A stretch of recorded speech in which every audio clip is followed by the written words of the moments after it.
کو جب نوجوان علی کا نعرہ لگاتے ہیں تو مجھے خوشی ہوتی ہے. میں وہ نہیں کہ جو تمہیں نعرے سے روک دوں کہ نہیں نعرہ نہ لگاؤ, لیکن میں کہتا ہوں نعرہ لگانے سے پہلے کردار کو اتنا مزین کر لو, کردار کو اتنا چمکا لو کہ جب تم علی کا نعرہ لگاؤ تو اللہ اکبر کبیرہ لوگوں کو خیبر کی یاد آ جائے. جب تم نعرہ, تم بتاؤ نا تمہارا تعلق مولائے کائنات سے کیا ہے؟ مولائے کائنات کا نعرہ لگانے سے ان سے تعلق نہیں پیدا ہوتا.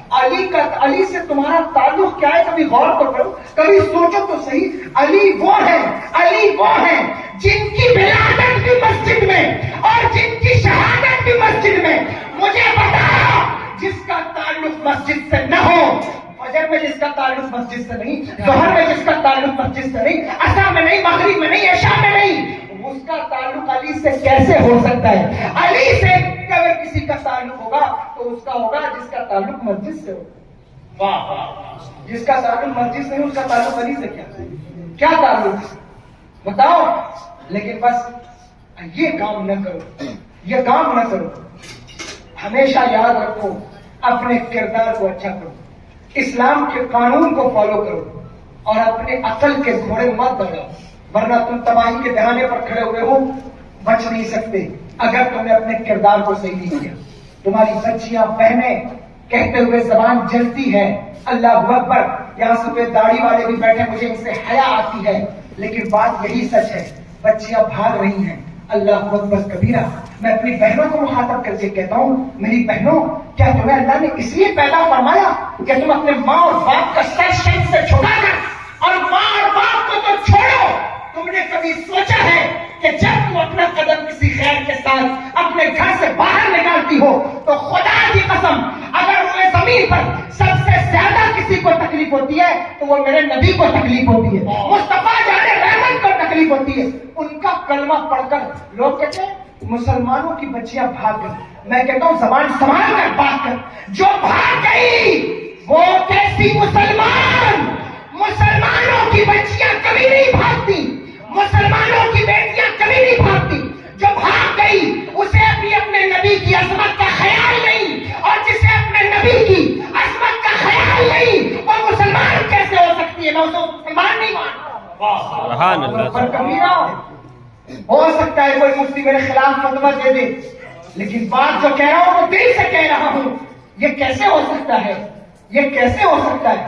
وہ نبی جن کو بیٹیوں کی عصمت کا اتنا خیال, حاتم تائی کی پوتی سامنے آئے اور سر پر دوپٹہ نہ ہو تو میرے آقا اپنی چادر رحمت اتار کر عطا کریں اور کہ اس کے سر پر ڈالو.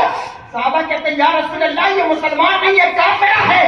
حضور فرماتے ہیں کافرہ ہے تو کیا ہوا, بیٹی تو ہے, بیٹی تو بیٹی ہوتی ہے, چاہے وہ کسی کی بیٹی ہو.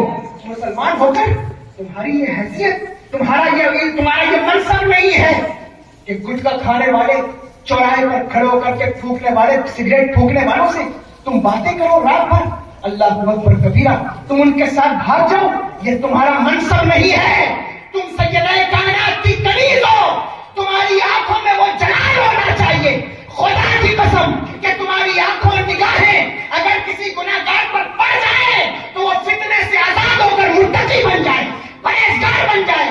جب تم یہ سیرت پیدا کرو گی تمہاری کوکھ سے جو اولاد پیدا ہوگی تاج الشریعہ نہ صحیح غلام تاج الشریعہ ضرور ہوگی, اعلیٰ حضرت میں صحیح غلام اعلیٰ حضرت ضرور ہوگی. لیکن جب تم اپنے منصب کو پھلانگ کر اللہ اکبر یہ کام انجام دینے لگو گی پھر خدا کی قسم تمہاری عزت نہ سلامت رہے گی نہ تمہارے معاشرے کی عزت سلامت رہے گی. سدھر جاؤ, سنبھل جاؤ. اللہ کا عذاب بڑا سخت ہے, بہت سخت ہے. وہ کہتی ہے عورت حضرت موسیٰ علیہ السلام سے میری عزت میں کوئی کمی نہ آئی, میں بہت خوش ہوئی, لیکن تھوڑے دن کے بعد میرے جسم پر اللہ اکبر کبیرہ میرے گناہ کے آثار نمودار ہونے لگے. مجھے محسوس ہوا کہ میں حاملہ ہو گئی ہوں, اب میں پریشان ہو گئی. اب تک تو میں نے اپنی عزت کو بچائے رکھا تھا, لیکن اب کیسے عزت بچے گی؟ پھر شیطان نے مجھے مشورہ دیا کسی اکیلی بستی کی طرف چلی جا. میں ایک بستی کی طرف چلی گئی اور وہاں جا کر میں نے دن گزارے.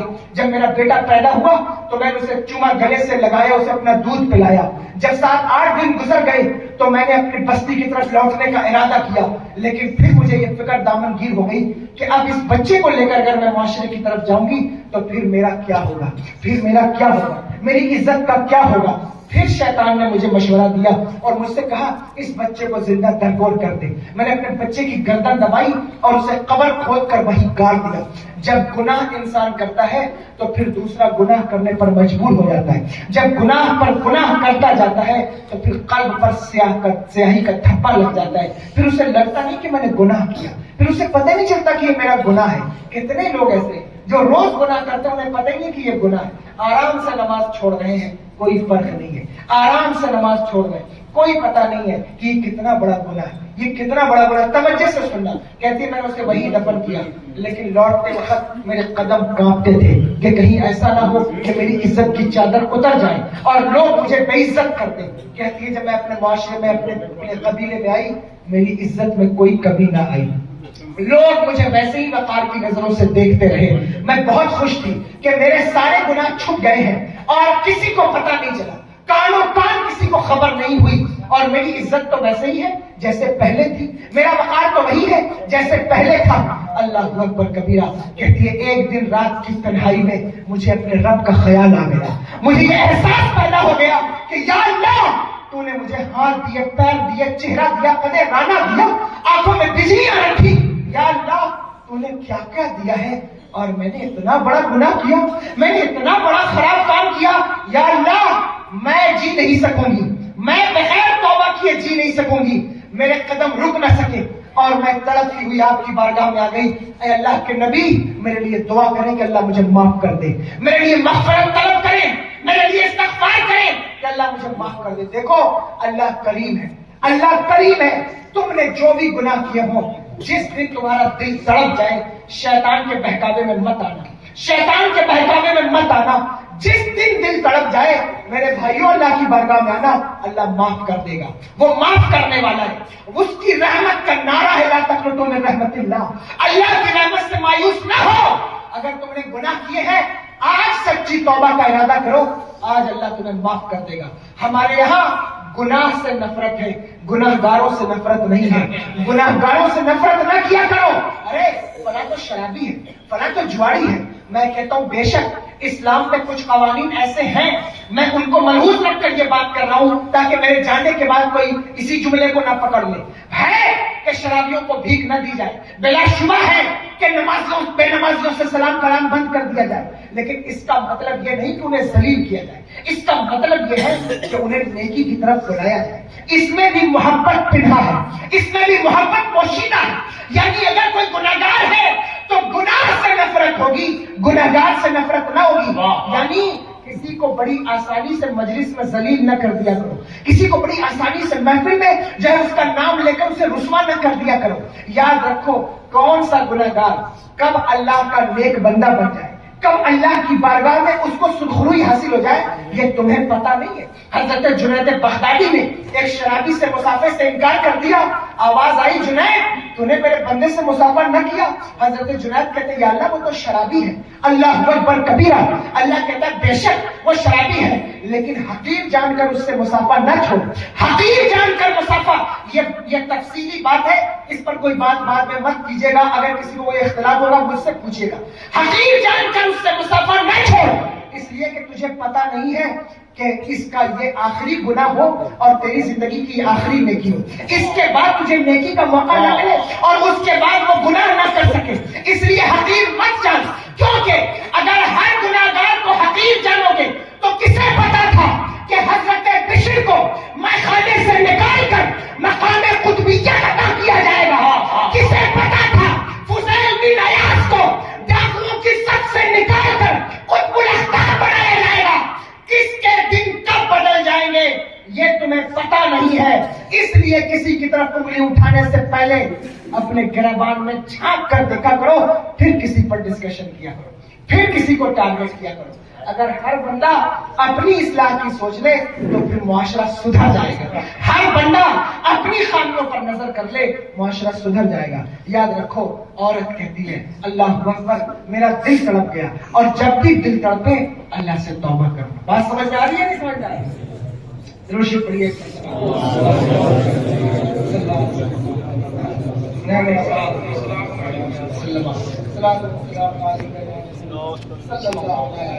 جب بھی دل کرتے یہ مت سوچنا اللہ ضرور معاف کرے گا، اس تصور کے ساتھ آ جاؤ، اللہ معاف کر دے گا، خدا کی قسم وہ معاف کرنے والا ہے، وہ بڑا رحیم ہے، بلکہ اس کی شان ہے۔ میرے آقا سرور دو عالم صلی اللہ علیہ وسلم نے ہمیں دعا کا طریقہ بتایا۔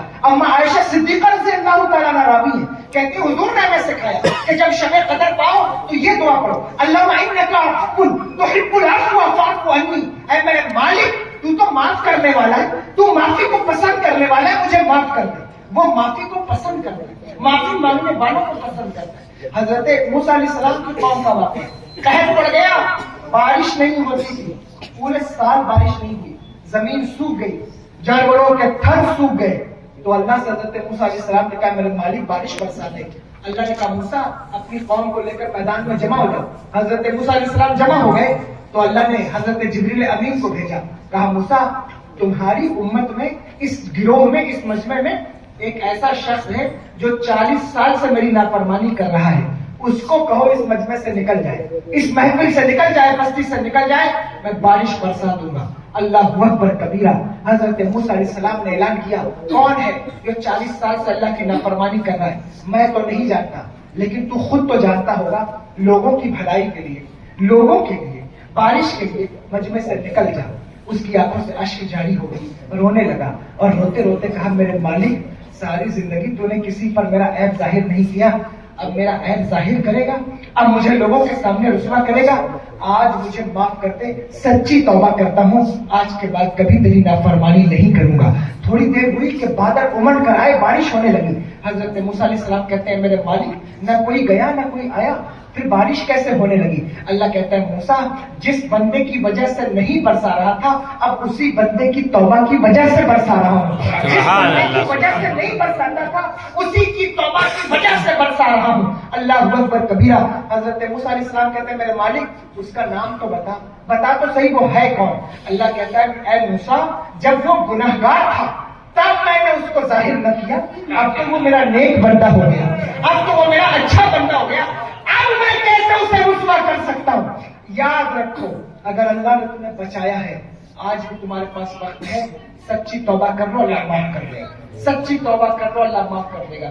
عورت کہتی حضور میری عزت میں کوئی کمی نہ آئی اور آج میرا دل تڑپا، میں آپ کی بارگاہ میں حاضر ہو گئی۔ حضرت موسیٰ علیہ السلام جلالی پیغمبر تھے، ناراض ہو گئے، کہنے لگے نکل جا میرے گھر سے، زنا کر کے آئی ہے، بچے کو زندہ گاڑ کر آئی ہے، اور کہتی ہے کہ معافی مل جائے۔ اللہ اکبر کبیرہ۔ وہ روتی رہی بلکتی رہی، لیکن حضرت موسیٰ علیہ السلام نے اسے نکال دیا۔ حضرت جبریل امین آئے تھے، اللہ نے کہا میرے موسیٰ تو نے میری بندی کو کیوں واپس پھیر دیا ہے؟ تو نے میری بندی کو کیوں لوٹا دیا ہے؟ کیوں واپس کر دیا ہے؟ اس کا گناہ اتنا بڑا نہیں ہے، جب تیرا کوئی امتی ایک وقت کی نماز جان بوجھ کے چھوڑتا ہے تو وہ اس سے بھی بڑا گناہ کرتا ہے، وہ اس سے بھی بڑا گناہگار ہے۔ مجھے بتاؤ گناہ کو ہلکا سمجھنے والوں، جب ایک وقت کی نماز آسانی سے چھوڑ دیتے ہو، اس عورت سے بھی بڑا گناہ تم کرتے ہو، اس عورت سے بھی بڑا گناہ تم کرتے ہو، تم نماز کو اتنی آسانی سے چھوڑ رہے ہو۔ اللہ سے ڈرو، یا ایھا الذین آمنوا اتقوا اللہ، اللہ سے ڈرو۔ یاد رکھنا وَكُونُوا مَعَ الصَّادِقِينَ بعد میں آیا ہے، پہلے اللہ کے ڈر کا مدعا ہے۔ جب ڈرو گے تب سچوں کی صحبت فائدہ دے گی، اگر ڈر ہی نہیں آئے گا تو سچوں کی صحبت پھر تمہارے لیے کیا فائدہ مند ہوگی؟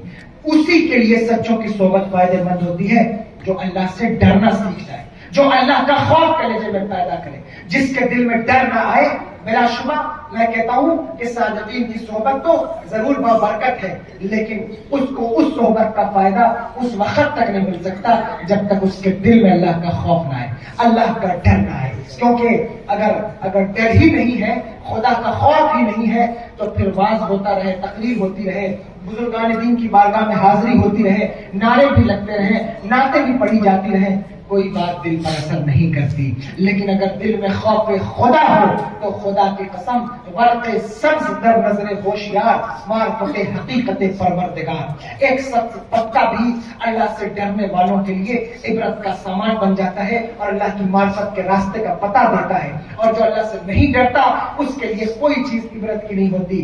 آسمان کو دیکھ کر کے وہ عبرت نہیں لیتا، زمین کو دیکھ کر کے بھی عبرت نہیں لیتا، گناہگاروں کو مرتے ہوئے دیکھ کر بھی عبرت نہیں لیتا۔ اللہ اکبر کبیرہ، دیکھو دیکھو دنیا پر نظر اٹھا کر لوگ کیسے کیسے حالات سے گزر رہے ہیں، کسی کی کڈنی فیل ہے، کوئی ڈائلیسس پر چل رہا ہے، اللہ اکبر کبیرہ، کسی کی ٹانگیں کٹ گئی ہیں، کوئی کینسر کا پیشنٹ ہے، کسی کے پاس 4 مہینے کا ٹائم ہے، کسی کے پاس 3 مہینے کا ٹائم ہے، کسی کے پاس سال بھر کا ٹائم ہے۔ کیا تمہیں شکر کرنے کا وقت نہیں آیا کہ اللہ نے تمہیں صحت عطا فرمائی ہے، اللہ نے تمہیں تندرستی عطا فرمائی ہے؟ یہ صحت، یہ تندرستی، یہ بازو، یہ قد رانہ جس دن اللہ چاہے گا تم سے چھین لے گا، اس کو وقت نہیں لگتا تم سے نعمتوں کو چھینتے ہوئے۔ اس لیے میرے بھائیوں، اپنے پیسے کا غلط استعمال مت کرو، اپنے پیسے کو برباد مت کرو، اپنے سرمایے کو آپ جو ہے وہ مت خرچ کرو فضول کے کاموں میں۔ اللہ اکبر کبیرہ، یہ غنیمت ہے تمہارے لیے، تمہاری صحت تمہارے لیے غنیمت ہے۔ اللہ سے ڈرو اور اس کی عبادت کرو، اللہ سے ڈرو اور اس کو سجدہ کرو، اللہ سے ڈرو اور گڑ گڑاؤ اس سے، اپنے دل میں خلوص پیدا کرو، فتنے اور فساد کی زندگی چھوڑ کر اللہ سے توبہ کرو۔ اے میرے مالک، آج سے زندگی گزاریں گے تو تیری مخلوق کو فائدہ پہنچائیں گے، تیری مخلوق کو فائدہ پہنچائیں گے۔ یاد رکھنا، خدا کی قسم اللہ والے کے آستانے کے قریب بیٹھے ہیں، یہ علماء بیٹھے ہیں، ان سے پوچھ لو، میری بات کی تائید کریں گے۔ خدا تک پہنچنے کے بہت سارے راستے ہیں، لیکن ہمارے یہاں تصوف کے اندر خدا تک پہنچنے کا جو سب سے بہترین راستہ ہے، سب سے آسان راستہ ہے، وہ اللہ کے مخلوق کی خدمت کرنا ہے۔ جس نے اللہ کے مخلوق کی خدمت کی وہ اللہ کے قریب ہو گیا، جس نے اللہ کی مخلوق سے نفرت